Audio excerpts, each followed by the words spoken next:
ce qui concerne les graphes, on va voir, si vous voulez, les graphes des fonctions I en fonction du temps, UR en fonction du temps, UB en fonction du temps. C'est toujours l'évolution de l'intensité du courant électrique en fonction du temps, et les tensions au bord de ressort et celles au bord de la bobine en fonction du temps, bien sûr.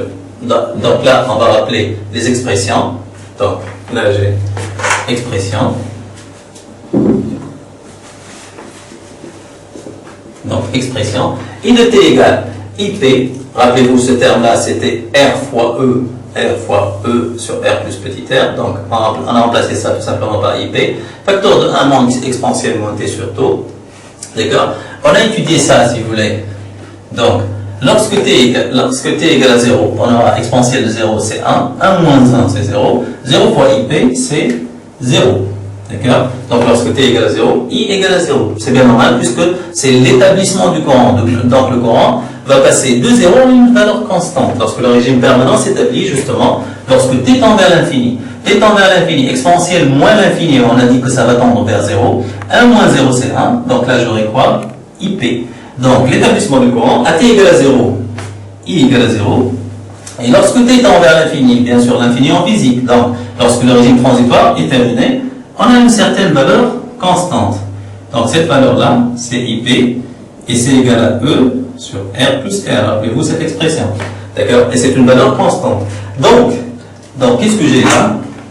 Le courant va évoluer, l'intensité du courant va évoluer en exponentielle jusqu'à atteindre une valeur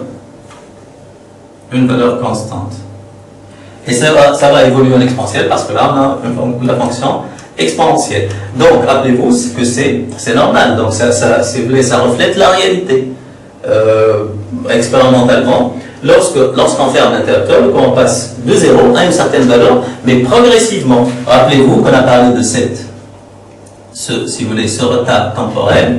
Et donc, on a pu distinguer des régimes. Régime transitoire. Et là, le régime permanent.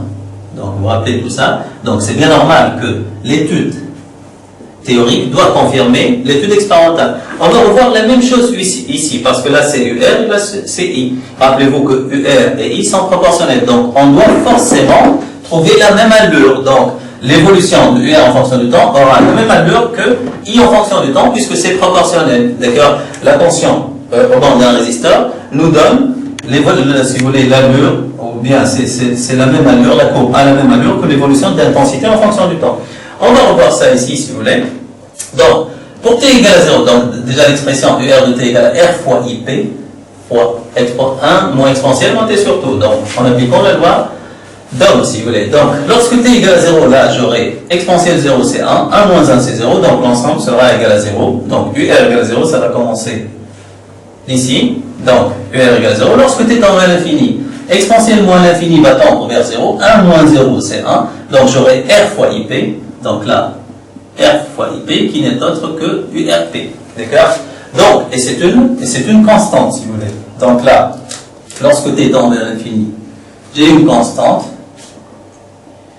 qui est URP, qui n'est autre que R fois IP, si vous voulez. D'accord?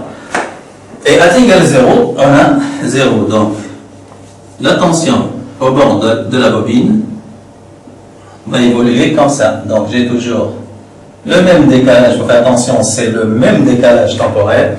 Les deux régimes, régime transitoire, régime permanent et tout ça. D'accord? Donc, ça vérifie bien. Ça vérifie à la fois l'étude expérimentale et ça vérifie que la tension au bord d'un résisteur et l'intensité ont la même allure. Finalement, on va passer à UB de t, donc l'expression UB de t égale à petit r fois E sur R plus grand R fois E sur R plus R, exponentielle moins t sur tout. D'accord? Donc là, on va étudier. Là, c'est en vert. Donc là, c'est la valeur de UB. Lorsque t égale à 0, exponentielle 0, c'est 1. Donc on aura petit r fois E sur grand R plus grand R fois E sur grand R plus R. Donc j'aurai quoi, si vous voulez? Lorsque t égale à 0, j'aurai quoi? Petit r fois E plus grand R fois E, le même dénominateur, petit r, grand R plus petit r. Là, je peux mettre en facteur R, E, donc j'aurai R plus R fois E, sur R plus R. Et j'aurai finalement quoi? E. Donc ça commence à partir de cette valeur. Donc, lorsque t égale à 0, UB égale à E. Lorsque t tend vers l'infini, exponentielle moins l'infini c'est 0, donc tout ce terme-là va s'annuler, mais quand même j'ai quoi là? UB égale R fois E sur R plus petit r.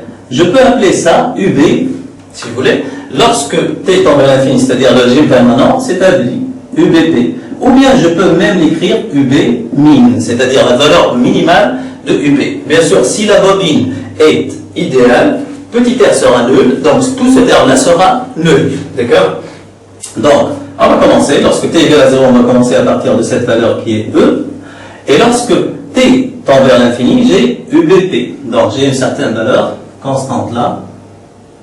Donc, j'ai une certaine valeur constante qui est UB min. Voilà. Donc, ça c'est UB min. UB min, ou tout simplement UBP, pour dire permanent. Donc, bien sûr, l'évolution est en exponentielle. Donc là, j'aurai quoi? J'aurai quelque chose comme ça. D'accord? Et j'ai toujours le même phénomène, à savoir que j'ai un décalage temporel. Donc, j'ai le même, si vous voulez, les mêmes régimes, régime transitoire, régime permanent, etc. Donc, vous voyez bien que tout ça, l'étude théorique, donc ça c'est finalement le résultat de l'étude théorique, confirme bien l'étude expérimentale. Donc, si vous voulez, l'étude théorique, ça prouve l'étude théorique. Et donc, là, c'est l'allure de I de t, UR de t, et là, c'est UB de t. Merci pour votre attention et à très bientôt.